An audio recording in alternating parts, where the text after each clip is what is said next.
কর্তা গিন্নির তরজা তুঙ্গে। অনেকদিন ধরেই গিন্নির বেশ কিছু কেনাকাটা করা প্রয়োজন।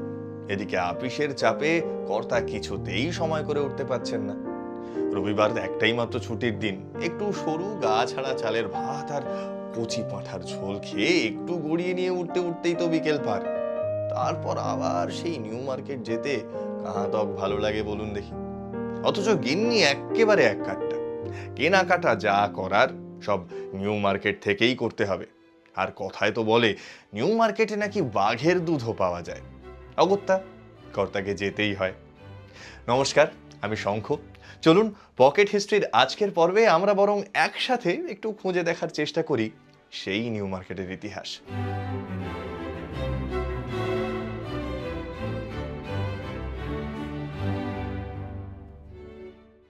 Police commissioner sir Stuart Hogg তখন কলকাতা মিউনিসিপ্যালিটির চেয়ারম্যান ছিলেন।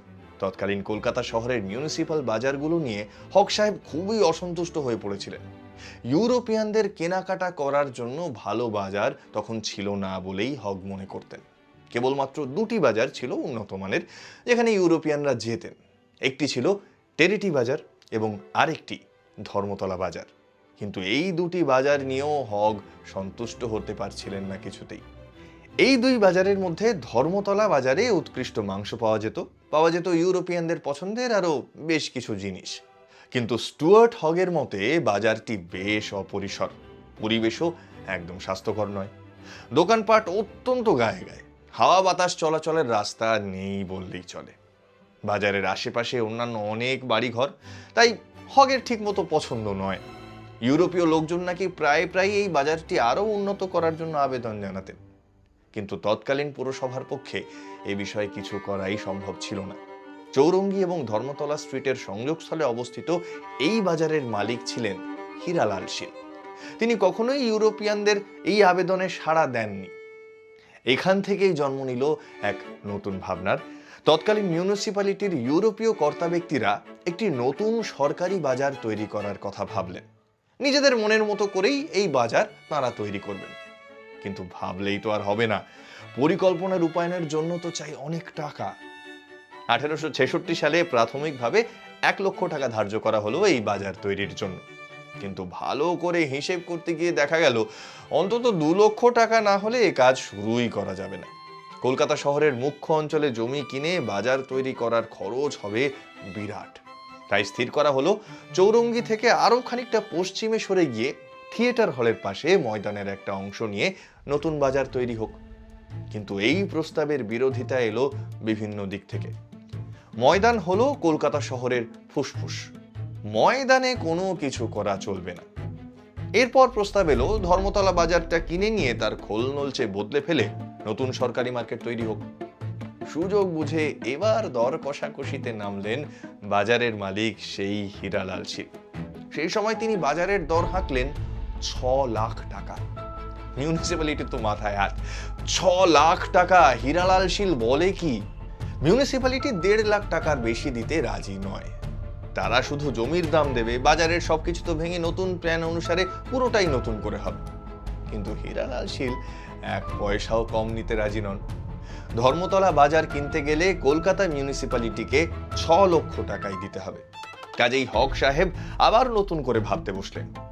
এইবার ঠিক হলো জানবাজার স্ট্রিট আর লিন্ডসে স্ট্রিটের মধ্যে 17 বিঘা জমি জুড়ে এই নতুন বাজার বা নিউ মার্কেট বানানো হবে। এইবার এলো এক অন্য সমস্যা। এই নিউ মার্কেট নিয়ে এবার বিরোধিতা এলো মিউনিসিপ্যালিটির ভারতীয় সদস্যদের দিক থেকে। আইনসভার 2 অত্যন্ত গুরুত্বপূর্ণ ভারতীয় সদস্য যতীন্দ্রমোহন ঠাকুর এবং দিগম্বর মিত্র এই নিউ মার্কেট তৈরির তীব্র বিরোধিতা করেন। তাদের মূল বক্তব্য ছিল শুধুমাত্র ইউরোপীয় মানুষদের সুবিধার কথা চিন্তা করে এই নিউ মার্কেট বানালে পুরসভার অর্থ অপচয় করা হবে, আর অনেক বেশি জরুরি পরিষেবার কাজ ব্যাহত হবে। পুরসভার টাকা এইভাবে খরচ কখনোই হতে পারে না। তবে শেষ পর্যন্ত এই বিরোধিতা ধোপে টেকেনি এবং স্যার স্টুয়ার্ট হগ অবশেষে তাঁর স্বপ্নের নতুন বাজার বা নিউ মার্কেটের কাজ শুরু করেন। এই নতুন বাজারের নকশা তৈরি করার দায়িত্ব পেলেন ইস্ট ইন্ডিয়া রেলওয়ে কোম্পানির আর্কিটেক্ট রিচার্ড বেইন। এই কাজ করার জন্য তিনি সেই সময় 1000 টাকা পারিশ্রমিক পেয়েছিলেন। রিচার্ড বেইন ভিক্টোরীয় গথিক স্থাপত্যের স্টাইল অনুসারে নকশা তৈরি করেন এবং 1871 সালের সেপ্টেম্বর মাসে নিউ মার্কেট তৈরির কাজ শুরু হয়। পুরনো কলকাতার নথি বলছে জমির দাম এবং নির্মাণ কার্যের জন্য সেই সময় খরচ হয় মোট 4.5 লক্ষ টাকা। রিচার্ড বেইনের নকশা অনুসারে এই নিউ মার্কেট বানানোর দায়িত্ব পায় ম্যাকিনটশ বার্ন কোম্পানি। 1873 সালে এই কাজ শেষ হয়।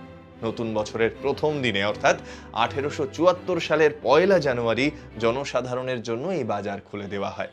তবে ঝামেলা কিন্তু এখানেই শেষ নয়। হীরালাল শীল অভিযোগ করলেন হক সাহেবের এই নতুন বাজারে বসার জন্য তার ধর্মতলা বাজার থেকে জোর করে বিক্রেতাদের নিয়ে যাওয়া হচ্ছে। তিনি মিউনিসিপ্যালিটির বিরুদ্ধে মামলাও করলেন। তিনি আরও অভিযোগ করলেন বাজারের উদ্বোধন উপলক্ষে যে ভোজসভার আয়োজন করা হয়েছিল তার পুরো টাকা এসেছে পুরসভার কোষাগার থেকে, যা একদম বেআইনি।